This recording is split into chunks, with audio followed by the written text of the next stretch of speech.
Hola, bienvenidos. Vamos a hablar en este video de la aritmetización del análisis matemático. Como comentamos en videos anteriores, a fines del siglo XVII Newton y Leibniz crearon el cálculo, es decir, crearon la derivada y la integral como métodos para resolver problemas físicos y geométricos.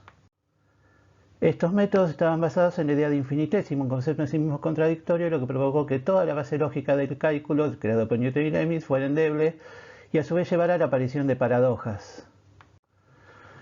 Pero a pesar de estas paradojas, los métodos funcionaban perfectamente bien en la práctica, por lo cual se siguieron usando para resolver, como dije, problemas geométricos y físicos. Pero la necesidad de darle una fundamentación lógica rigurosa al cálculo existía, y ya en el siglo XVIII hubo algunos intentos en ese sentido, intentos que no tuvieron mucho éxito. ¿Por qué esos primeros intentos de fundamentación no tuvieron éxito? En realidad porque estaban basados en la geometría. En realidad en ese tiempo toda la matemática estaba basada en la geometría, específicamente en la geometría de Euclides, y la geometría de Euclides no era muy buena para trabajar con el infinito.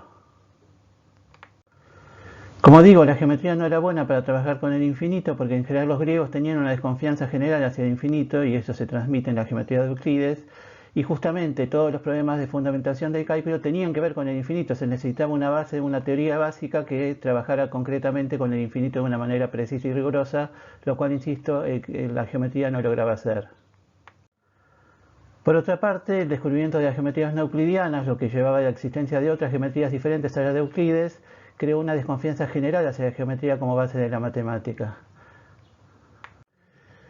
En el siglo XIX entonces se buscó un cambio en la teoría de sustento del análisis y ese sustento se buscó en los números reales, es decir, se produce un cambio de la geometría a lo que podríamos llamar el álgebra y los números, las fórmulas y los números, y este proceso de cambiar la base de sustento del análisis de la geometría a los números reales concretamente se conoció justamente como el proceso de aritmetización del análisis matemático. Vamos a hablar ahora de algunos de los matemáticos que trabajaron en el proceso de fundamentación del análisis matemático durante el siglo XIX y que contribuyeron también entonces a este proceso de aritmetización del que estamos hablando. Comencemos con Niels Henrik Abel, matemático noruego muy brillante que lamentablemente falleció muy joven y que quizás gran parte de su potencial quedó truncado por ese motivo. Abel trabajó concretamente en la cuestión de la fundamentación del análisis, trabajó concretamente en el tema de series.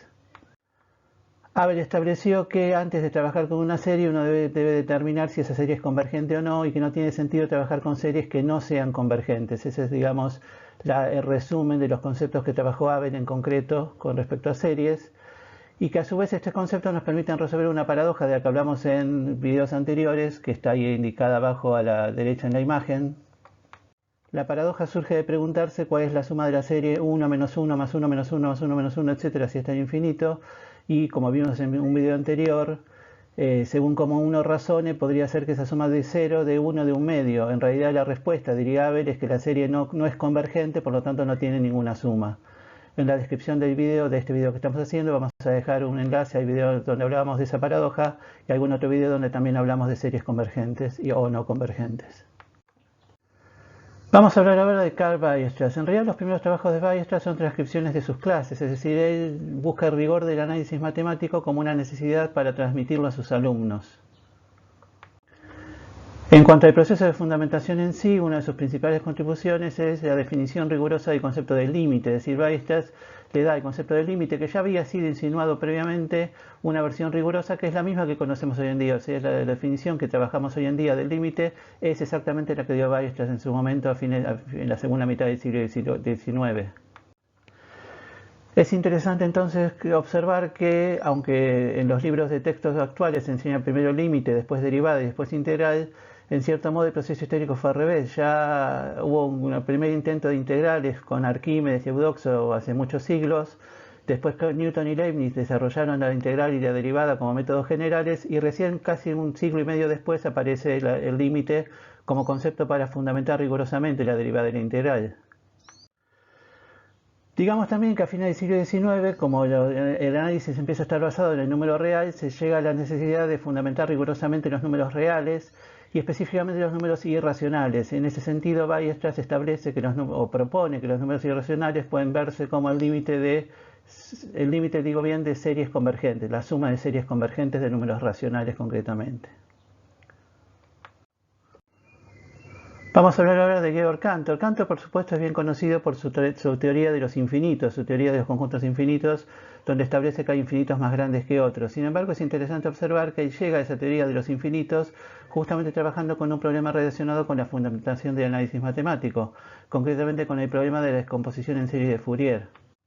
Toda función periódica se descompone como una suma de senos y cosenos, que se conoce como una serie de Fourier, y Cantor trabaja en el problema de si esa descomposición es única o no, y es justamente, como digo, ese problema el que lo lleva a desarrollar su teoría de los infinitos. Cantor también propone una definición del número real. En su caso, los números irracionales propone que se los vea como límite de sucesiones convergentes de números racionales. Concretamente trabaja con sucesiones que hoy en día son, que él llamaba sucesiones fundamentales y que hoy en día son conocidas como sucesiones de Cauchy. Vamos a hablar ahora de Richard Dedekind, que igual que Cantor y Weierstrass fue un gran matemático alemán. En el caso de Dedekind vamos a hablar de su contribución a la definición del número real y concretamente a la definición del número irracional.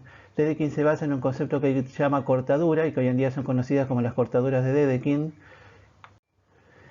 Es interesante observar que llega a esta necesidad de definir rigurosamente los números irracionales, igual que el caso de Weierstrass, por una cuestión pedagógica. Él se da cuenta de que necesita una fundamentación rigurosa del análisis matemático para poder transmitirlo de una manera clara y concreta a sus alumnos.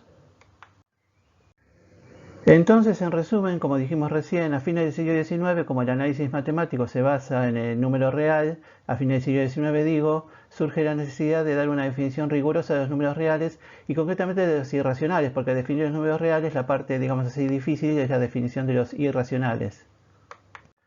Hemos visto entonces tres propuestas que hubo a lo largo del siglo XIX de definición de los números irracionales: la propuesta de Cantor como límite de sucesiones fundamentales o sucesiones de Cauchy, la propuesta de Dedekind a partir del concepto de cortaduras y la propuesta de Weierstrass como límite como suma en realidad de series convergentes de números racionales.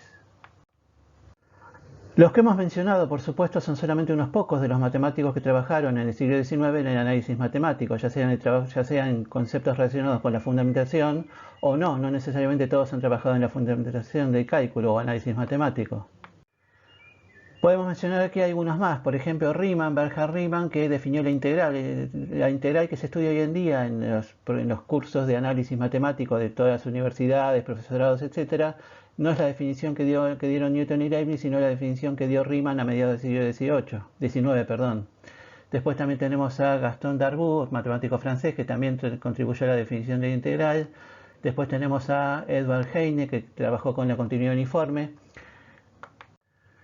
El concepto de continuidad uniforme es un concepto un poco más fuerte que el de la continuidad común, digamos así, y surge cuando los matemáticos se dieron cuenta que algunas propiedades que se atribuían a las funciones continuas en realidad necesitaban de esta hipótesis más fuerte para que sean realmente verdaderas.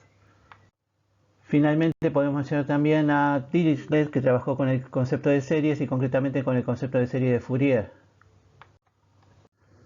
A fines del siglo XIX y principios del siglo XX, David Hilbert propuso que los números reales podían definirse axiomáticamente. En una definición axiomática, las propiedades fundamentales de estos números se proponen como axiomas y se definen a los números reales como los números que cumplen todos los axiomas propuestos.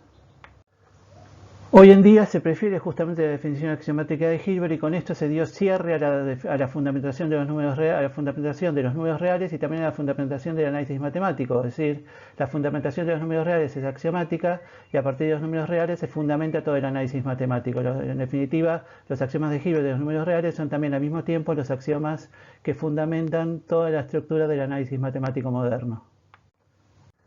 En el próximo video, el último de esta serie, veremos cómo a lo largo del siglo XX el análisis matemático siguió evolucionando. Muchas gracias, nos vemos la próxima.